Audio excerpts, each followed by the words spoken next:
Good evening, everyone. Tony Gonzalez calling together tonight's planning board meeting for May 6, 2025. We have a light agenda tonight. First, we have proposed zoning. We have a site plan review at 575 North Montello Street, definitive subdivision at 34 Sumner Street. Nothing was requested to be continued, right, Evan? Nope, no requests. Okay, so we'll do a roll call for the board members. Marty, Yeah. Matthew, Here. Yolando, Here. James, Here. Tony, present. Okay. Is there a motion to accept last month's meeting minutes? Motion to accept April minutes. Second. Second. All right. Roll call. Marty, Yes. Matthew, Yes. Yolando, Yes. and James. Yes. Tony, yes. Okay, next is the R5 Senior Residential District Amendment. Evan, do you want to take that one on? I believe actually Attorney Burke is going to present that, so let me just move him over. He is coming over now.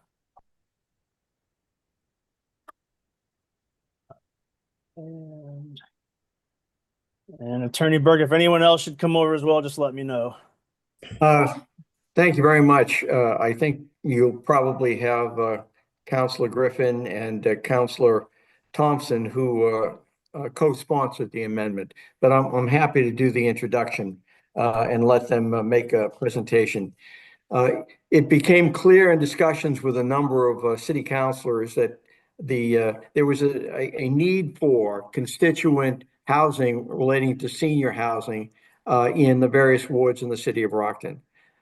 We had a senior housing ordinance. There is some confusion as to the prior ordinance, but I believe it was in fact removed by a prior council. As a result, we prepared some draft language that was submitted by Councilor Thompson and Councilor Griffin that carried much of the same content of the prior ordinance, except it made allowances for what appears to be a significant portion of senior housing now, and that is a rental fixture. The prior ordinance basically only dealt with home ownership, and it's become clear to a number of developers that there's a great need for senior housing that provides a rental option for older Americans. So precisely in a situation where they sell their family home, generate some cash, and it allows them to live in a specific senior housing community and not be forced to reinvest their savings in case one of the spouses passes, then they don't have the obligation to deal with the property for sale. Simply, they can terminate the rental and make other arrangements. The second feature that was missing from the original ordinance was that the property needed to include, since there was housing, the possibility of rental apartments in addition to duplexes, triplex, and fourplex units. In discussions with the various developers, it became clear that, and it educated me, in and of itself, senior housing is not a particularly income generating option for a developer. I think that's easily seen by the fact that there's very little real estate in the city of Brockton right now that isn't up for development in some way. You can count on one hand the number of senior housing developments that have been attempted in the city in the last 20 years. If it was in fact an economic model that had great return for developers, it would be used. So the net effect was the developers made it extremely clear in ones that I represent, and I have two that are ready to go with projects, that in order for it to be successful, there had to be a mix of multi, if possible. So the way this ordinance is structured, when I say that, I'll preface it by saying the original ordinance had a hearing before the ordinance committee. And at that point in time, it was clear that there would be a number of changes discussed. The net effect was that the ordinance chairperson had suggested that the interested parties meet with Mr. May and Mr. Evans and basically attempt to reach language that could be jointly presented to the ordinance committee. We did that, and we had a number of meetings. We have now a framework of language that we would like to present to the ordinance committee for their consideration. In that language, there are various changes that basically suggest that one, the planning board would be the determination as to the appropriateness of the site plan. It would be handled by the planning board. It would be able to determine issues like access and landscaping. Uniquely, however, in terms of landscaping, there are provisions within the ordinance specifically for landscaping. 50% of the development must be open space as part of the ordinance. The density that's allowed are 10 units per acre. And in order for there to be a viable senior housing property, it would have to have at least 5 acres of land, which in and of itself identifies that there are just not a lot of options within the city of Brockton that contain a contiguous 5 acres of land. If there is to be a multifamily along with the senior housing, in order for that to happen, there must be at least 10 acres of land. In the scheme of things, the multifamily housing can't exceed the senior housing by any more than 20%. And in order to provide some security that it doesn't turn into a multifamily housing development, the senior housing units that are allowed for occupancy must equal the multifamily housing units. So the senior housing would have to be built at the same time or first to make sure that, in fact, it is successful in how it's approached. Other than that, there is a number of other languages. Basically, for the roadway, it would remain private unless it's built to the city standards. The provisions are made for adequate access for public safety, including fire, in terms of radius. And I think that just about exhausts a brief overview of what the ordinance will hold. Essentially, as you know, because you've done this many times before, a planning board per statute under Chapter 40A is required to provide a recommendation. And it's a recommendation for it to proceed forward. We would ask that you allow that recommendation to proceed forward. I believe that we have an ordinance committee hearing scheduled sometime in the next 2 weeks. And at that time, we would present the revised language and hopefully move it forward for a full city council vote. So unless there are specific questions, I think that's probably an overview. Thank you, Attorney Burke. I have just one question. You said there isn't a 5-acre piece of property? No, I said there are not a lot of 5-acre properties in Brockton. And it would have to be at least 5 acres to qualify for the senior housing ordinance. Okay, well, I'm ready to buy one in 2 years. Well, Mr. Macy, who has been before you a number of times, has a project ready to go. You know, he builds a pretty good house and does what he says he's going to do. And another client of mine who's a very successful and good builder, Doug King, has a project ready to go. So it is possible that if you recommend it to go forward and it gets revised and approved by the city council, that you may see plans for construction by the fall. I don't believe we have one in Brockton. Is anyone You aware? do. We Where- do. Where is it? I think you have it on West Chestnut Street. Hmm. I'm not familiar with it. Questions from the board?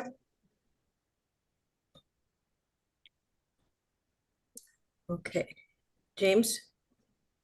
No, I think I'm pretty good with this one. It's pretty clear what the outside of a standard zone, what the relief needs to be. So I'm pretty good with it. Okay.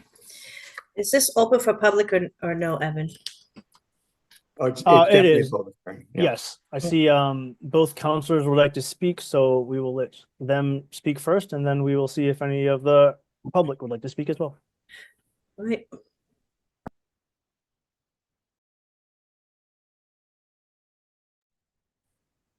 So we can start with Councilor Griffin, if you'd like to go. You had your hand up first.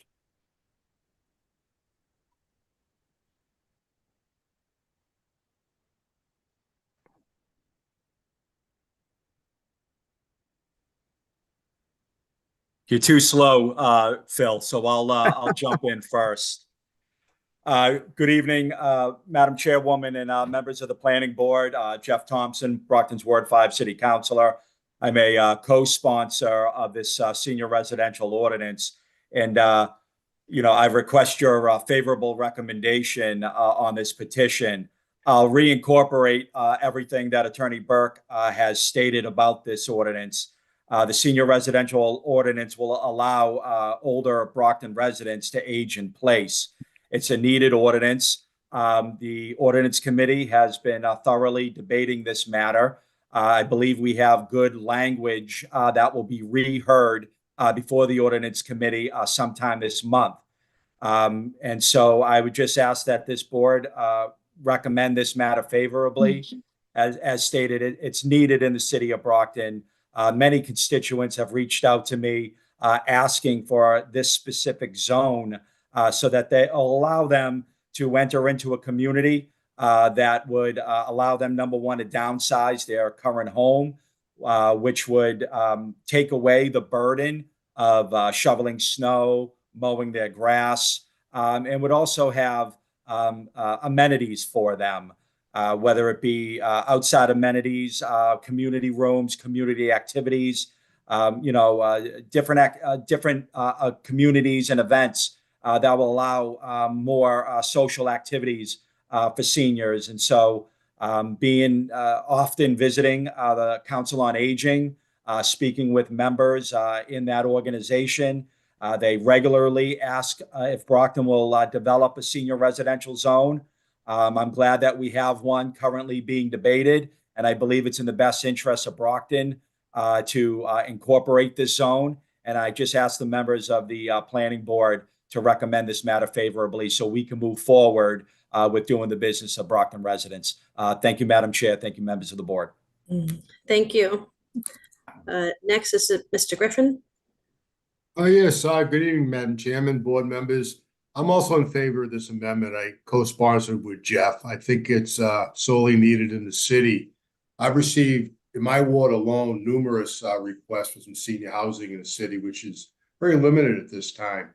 So I think these amendments will be able to generate a lot more interest from developers in building, hopefully several developments to accommodate this need and a growing need.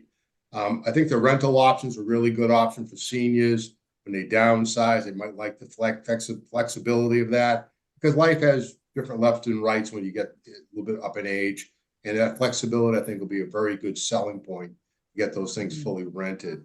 I also, the mix of multi in there, I mean, that's just the way things have to be done because everybody needs to make money. Developers need to make a profit. The city needs to make taxes. And seniors need a place to live. So it's really a win-win for everybody. It's just really a favor review from you, a recommendation rather. And I want to thank you. Okay. Very good. Thank you very much. You're welcome. Thank you. Good job. Next up, site plan review for 575 North Montello Street.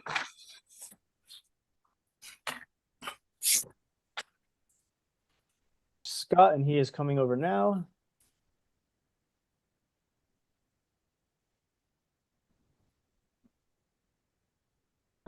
Oh, and Kevin as well.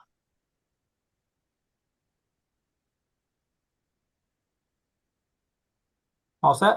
And just the two of you, right, Scott? Yes, I think it's just me and probably Kevin Patton. There you go. You guys are here. All right, You great. have a plan to put up, Scott? You just don't even let me get started, Madam Chair. Just go right in with that. Well, I figured. All right, I'm ready. I'm hoping. You got this.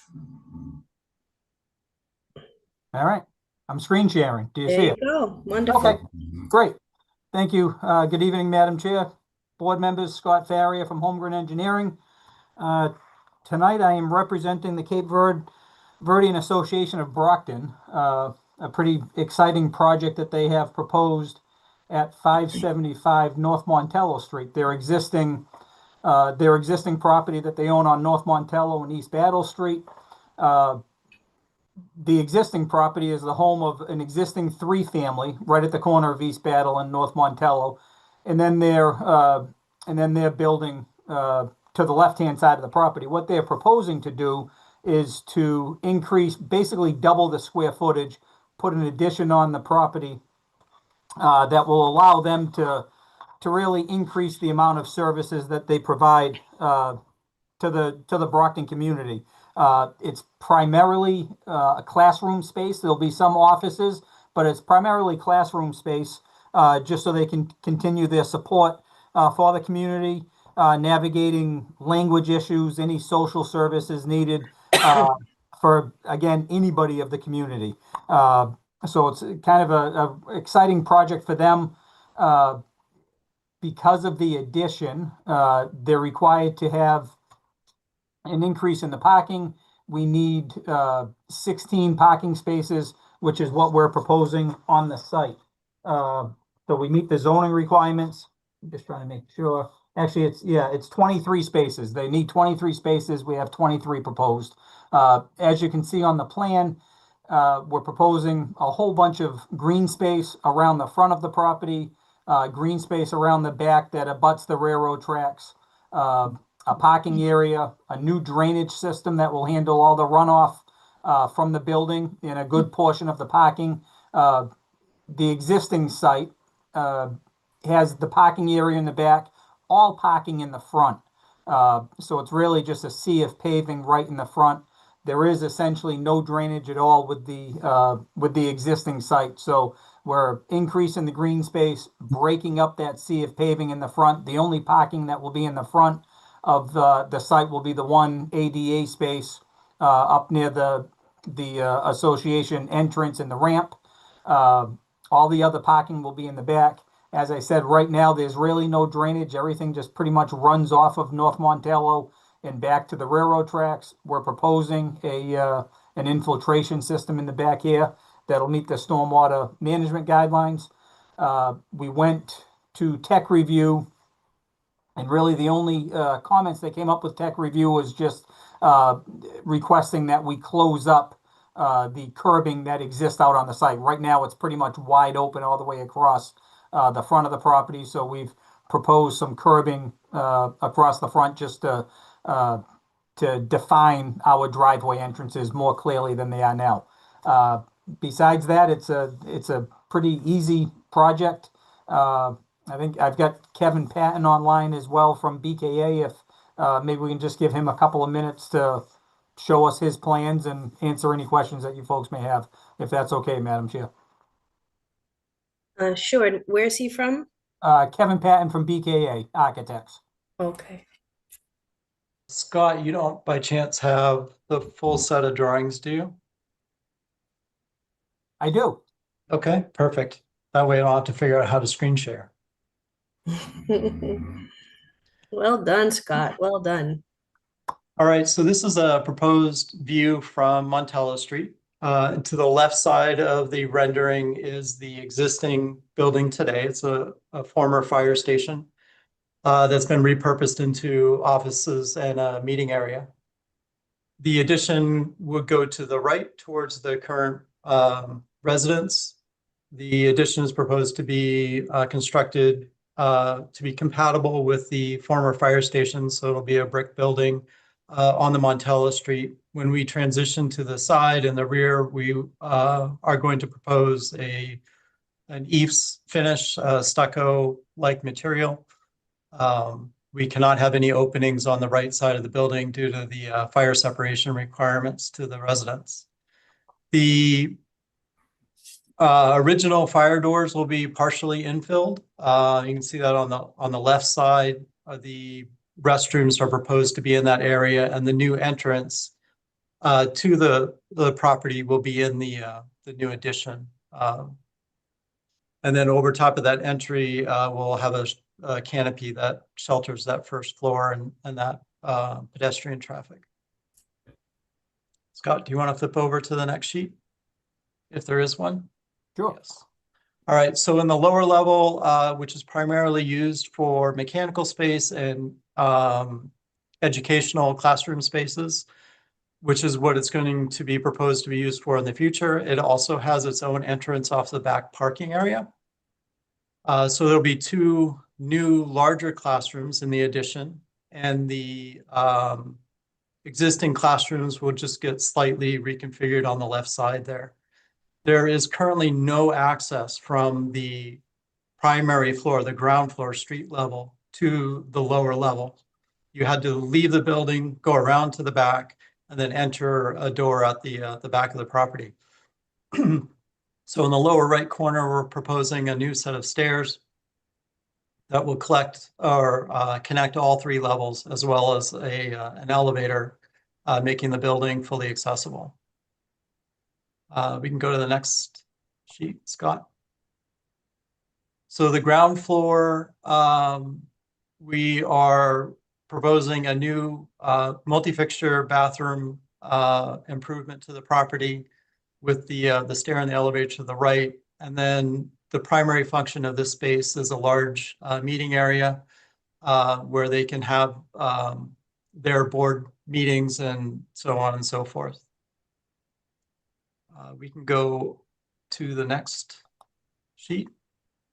Upstairs today, I don't know if anybody has been in to see how their operation works, but they are literally sitting at the same desk, shoulder to shoulder, working at tables. It is the most cramped office environment I have seen in quite some time.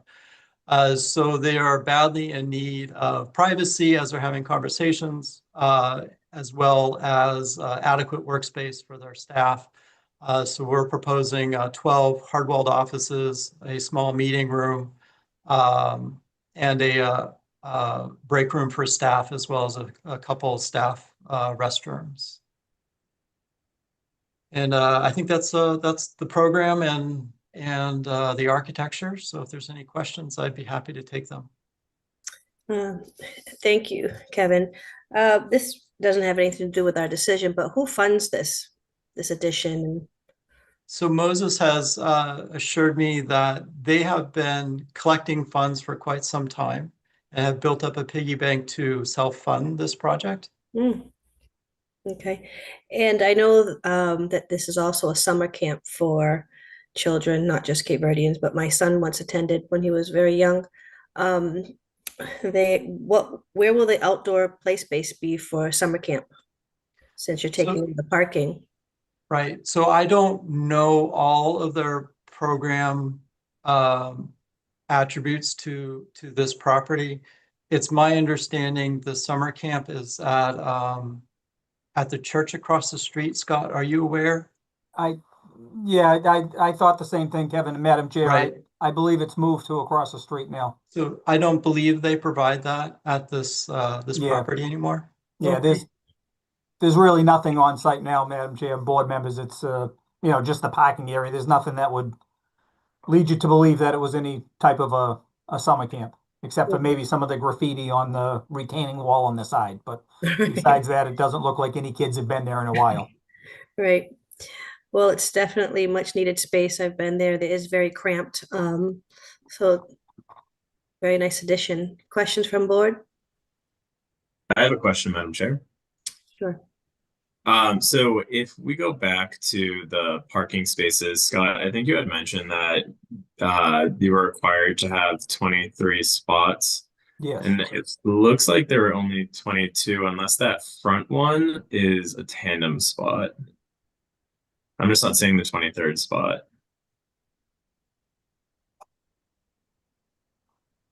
Oh, you're gonna question my math. Let me see. Well, it looks no, like we- it went through tech review and all concerns were addressed. Did Yeah. anything come up during tech review about parking spaces, Evan? 20, 21, 22. Not that I recall.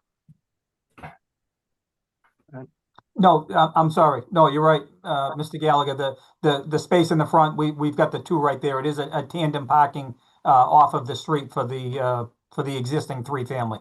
So we've got the numbers there, in each kind of little parking area. So right over here, there's 4 spaces, 3 spaces, 10 spaces across. That gives us 17. 3 in this area. That gives us 20, and then 2 right here, a tandem space for 22, and then the ADA space for 23. Got Thank you for making me sweat, though. I appreciate it. it. Sorry about that. I saw the tandem spots and I wasn't sure because when you flip to the next page, it just Yep. showed one car there Yep. and no space for the tandem. So I just Okay. wanted to double check. Thank you. Madam Chair, I've got a question. So that is the three-family owned by the association? Is it part of their? Okay. Yes, sir, it is. All right. So that wouldn't be, the in and out wouldn't be an easement or anything? No, is one of the comments that we had at tech review, and both from the planning department and the building department brings us up in a lot of these commercial spaces where we have shared lot lines in a building going through it.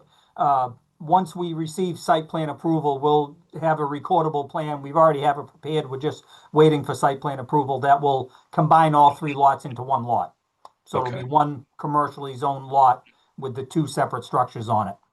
Gotcha. And that works a whole lot better. Okay. Yes, Thank you. thank you. Thank you, James. Any other questions? Are there any renderings of the back or? We have not rendered the rear, but they can be, well, they will be done soon as far as the permit set, but. It looks great. No, I appreciate the renderings of the front and the vision that went into this. It looks like a great new building and a renovation of this building, and I think will be a great asset to Brockton. Very good. Madam- Any other questions, Marty? Yeah, No, I'm good. It Madam looks Chair. beautiful. one more if I could. Sure. So the green space in the front, do you know what the plantings are going to be towards the street side plantings? Yeah, we do have them, Mr. Sweeney. So this plan here and on the landscape plan, but we do have them laid out, all the different names, and then Not touched. and then both the common names and the botanical names, and also a picture showing them. So Okay. Is that what will be planted? Is that yes, okay? correct. So Beautiful. they're kind of scattered throughout the site, because it's so close to the street. Mostly shrubs in the front, and then a few deciduous trees along the back and along the side. Yeah, that's great. I think that whole street would benefit from street trees too, but For sure. that's great. Yeah, that's great. Thank you. Thank you. All right, moving on to the public sector. Is there any hands up? Password. I do not see any hands up, Madam Chair. All right, is there a motion? A motion to approve the standard conditions. Second. All right, roll call. Marty, Yes. Yolando, Yes. Matthew, Yes. James, Yes. Tony, yes. Thank you, Scott and Kevin. Thank you. Well, Scott, looks like you're staying with us. Next up, 34 Sumner Street. Definitive subdivision. Yes, ma'am. Again, Scott Farrier, Holmgren Engineering, Madam Chair. Board members along with me, Attorney Jake Creedon. I don't have a plan ready for this one to share, Madam Chair. I'm sorry as usual to disappoint you. But what we have, I'll just give you a quick rundown, then hand it over to Attorney Creedon. It's an existing property at 34 Sumner Street, kind of a large property, about 60,000 square feet. As usual, coming to my rescue. So it's an existing property, 60,000 square feet on Sumner Street West, right off of Pleasant Street. And they have two existing buildings on the property that have building permits, have access off of Sumner Street West. And what we're looking to do is just to divide the property into two. In order to divide it into two, we need to go to the Board of Appeals for relief from frontage and from setbacks for the existing buildings. So in order to get to the Board of Appeals for that request of relief, we have to come to you folks first, as you know, for a definitive subdivision. So the Board of Appeals will view it as existing lots. So that's what we're trying to do. It's as I said, two existing residential structures, a driveway that comes in off of Sumner Street, utilities, separate utilities for each building, and we're just hoping that the Board of Appeals will allow us to divide it as shown, Madam Chair.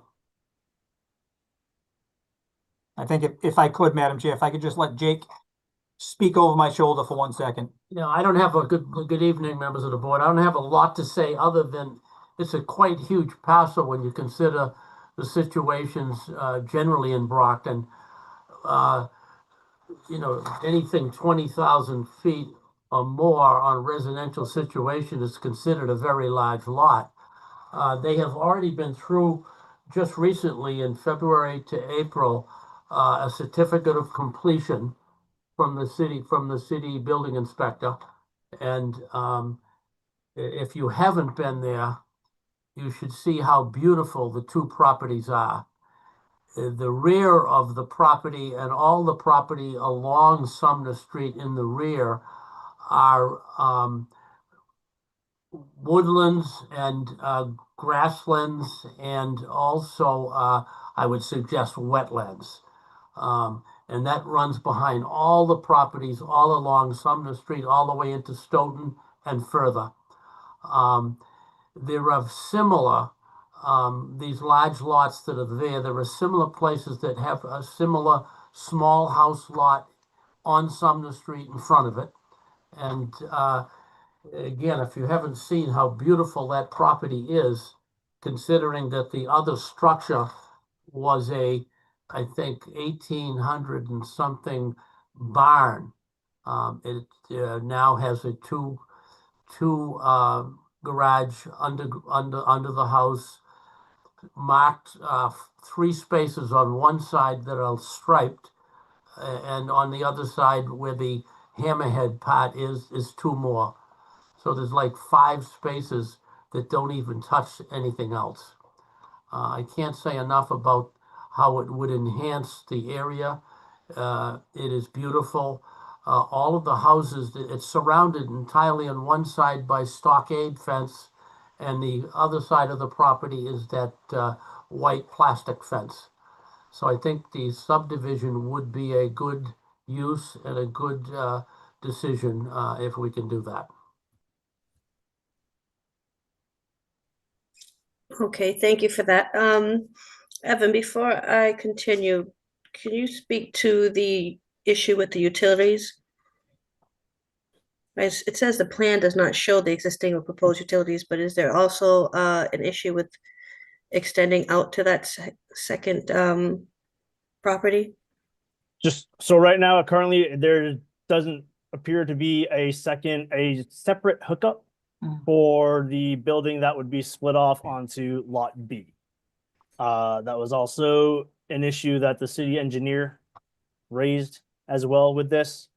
If this is meant to be 2 separate lots, then it should have its own utility hookup, not going through the existing, unless. No, I agreed with that. I don't have the separate utilities shown. We did go through a lot of planning with Brockton DPW, so each structure does have their own sewer service. I do have this circle with an MH right there is a sewer manhole that comes in off of Sumner Street.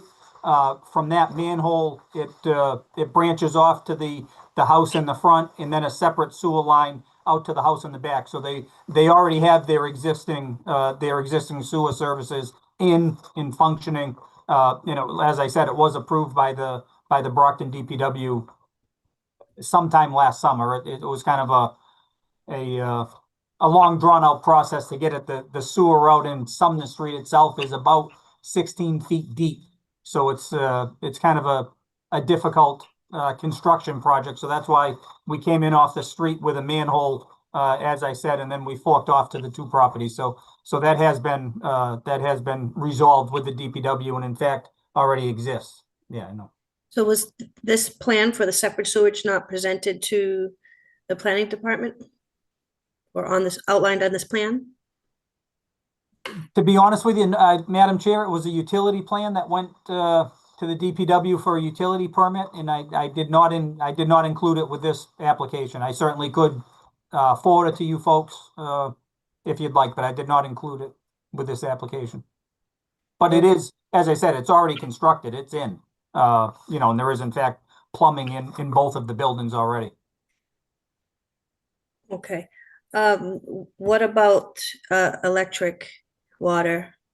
Yeah, they both buildings are occupied, Madam Chair. As Attorney Creedon said, the building in the back that was a former barn was converted to residential property, and that was the certificate of completion that Attorney Creedon spoke of was basically their occupancy permit. So both structures are currently being occupied. The reason we want to divide the property is just so they'll have be able to have separate ownership and separate tax bills and things of that nature. But both structures are occupied, have their own all existing utilities. And is there a driveway? A separate Yeah, driveway so for Lot B? Yep. So right now they share their driveway, and then as Attorney Creedon said, the driveway forks off, and they have a garage under right on the right hand side of the building in the back. Mm.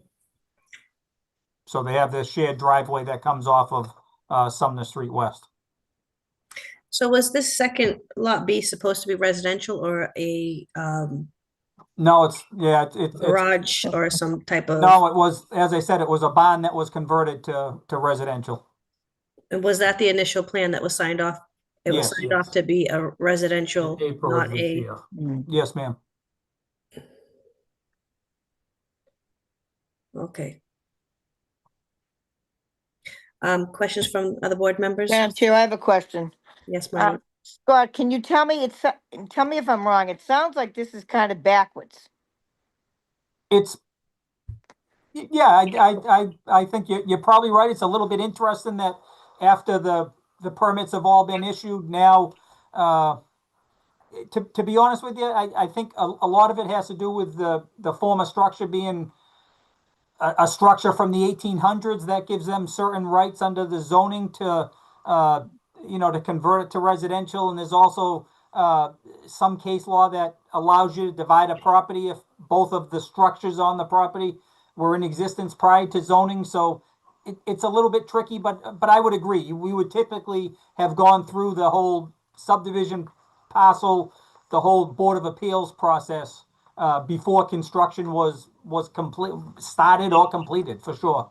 You're right. It sounds like they built it and then came to ask permission. Except permission they- from you folks, but they had permission. They received a building permit from the building department to build the two structures, to remodel the second structure. As I said, the second structure was a barn. They received a building permit to convert it from a barn to a residential structure. So they applied for the building permit and received those building permits. So really, all we're looking for now, we're not looking for permission to build it. We're just looking for permission to divide the property into two separate lots. So is it owned by the same person? It is. Yes. Okay. All right. Thank you, Madam Chairwoman. Thank you. Thanks, Scott. You're welcome. Matthew, any questions? Yes, actually. So I see that in Lot B, the Lot A's walkway from their patio goes into that. Do you foresee that being an issue? To be honest with you, back. Mr. Gallagher, I think once everything's said and done, we'll create an easement plan we need to create an easement plan to give access for both the utilities and the driveway from Lot B through Lot A. So I think at that point, we would also give a use easement for Lot A over that little landscaped walkway. So it'll be able to be used by both properties. Okay, and we know the current plans. Are there any future plans for this that you're aware of? No, no, as far as I know, this is it. I mean, to be honest with you, I mean, there's really not much else they could do with it, to be perfectly honest. There is plenty of land in the back, but you can't, you couldn't build a road to get to it. You couldn't build another driveway to get to the back land. The zoning obviously doesn't allow it. So I don't see that there's anything else they could possibly do. Okay, and just to confirm that there's a shared driveway on Lot A that they'll both be using? Correct. The existing driveway. Okay, got it. Those are all the questions I have, Madam Chair. Thank you, Matthew. Anyone else with questions?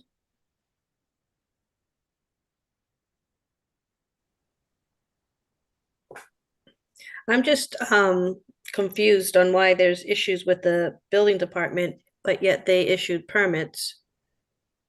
And I mean, you admit that you did the plan backwards, you built it, now you're asking permission to make it official. Again, we're asking for permission to divide it into two. Even if the permission wasn't granted to divide into two, then it would be a single lot with two structures on it.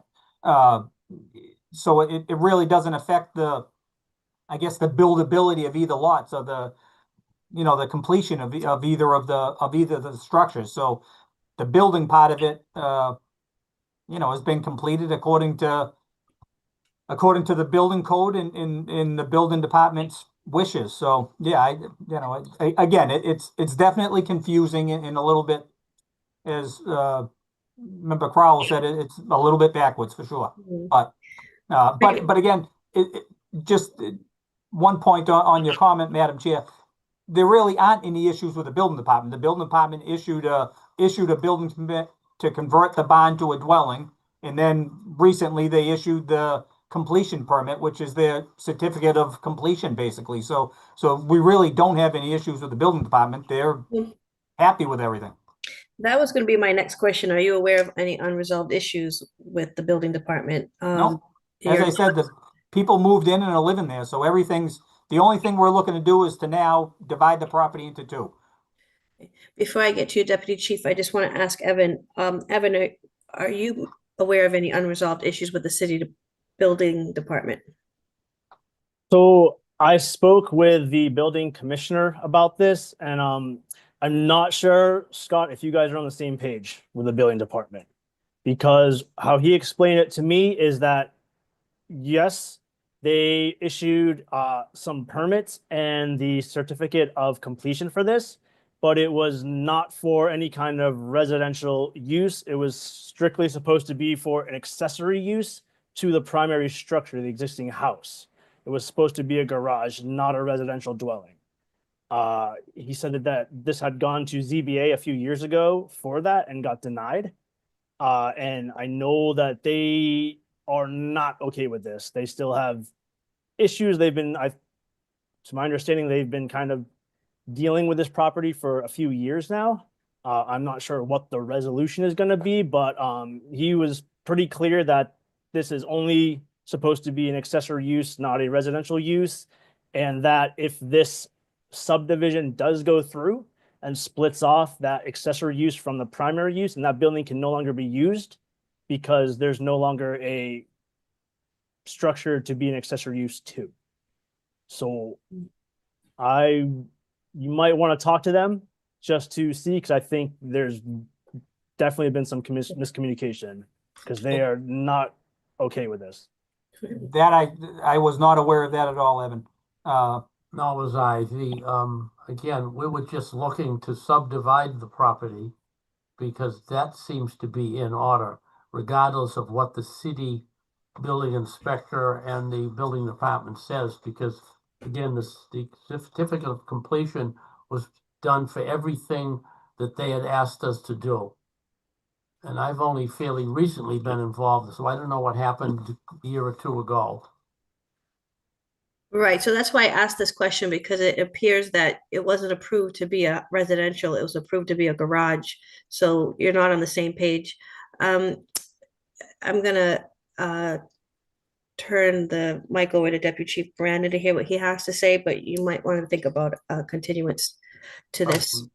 That sounds like the direction we should go, but I'd certainly like to hear from Deputy Chief as well, Madam Chair. Absolutely. Thank you, Madam Chair. So my concern somewhat parrot what Evan just said, in that, you know, it's one thing to have 2 units on a property. When you subdivide them, you can create other issues. So as retired Fire Chief Ken Galligan has said in the past at zoning meetings, a good rule of thumb for parking spaces is 1 car per bedroom. This is already a shared driveway. So if you imagine the amount of cars that would be in this shared driveway just for 2 homes, if this lot is subdivided, probably not lot A, but certainly lot B would meet the requirements to add an ADU, an accessory dwelling unit at some point. They certainly have the space for it. That may be several more cars in the driveway now. And from my point, tactically speaking, if there were an incident at the current building on lot B or an accessory dwelling unit in the future behind it, we would have a very difficult time fighting that fire with the congestion in a shared driveway for 2, potentially 3 different dwelling units. Thank you, Deputy Chief. So Scott, do you want to change your stance on this? I'd like to at least ask for a continuance, Madam Chair, so we can, Okay. you know, meet up with the building department, get with the planning department and figure out exactly how we move forward, Madam Chair, based on that information. As I said, I certainly wasn't aware of it, and it doesn't look like Attorney Creedon was either, the issues with the building department. So we'd certainly like a chance to resolve those and hopefully come back before you, or withdraw if necessary. But at least if we could get a continuance to do a little more work on it, Madam Chair. Okay. Evan, hearing this, do we need to open up to public, or do we just take a motion on a continuance? There is no public here to hear from, so you can just vote. Is there a motion to continue? I'd make a motion to continue. Second. All right, roll call. Marty? Yes. Yolando? Yes. Matthew? Yes. James? James Sweeney? Yes. All right, Tony, yes. Okay. All right, folks. Thanks for your time. Thank you. Thank you. Have a good night, guys. You too. Good night, everyone. If there's no further business, is there a motion to adjourn? Motion to adjourn. Second. Okay, roll call. Marty? Yes. Yolando? Yes. Matthew? Yes. James? Yes. Tony, yes. All right, good night, everyone. Good night. Good Thank you night. all. Good night. Enjoy your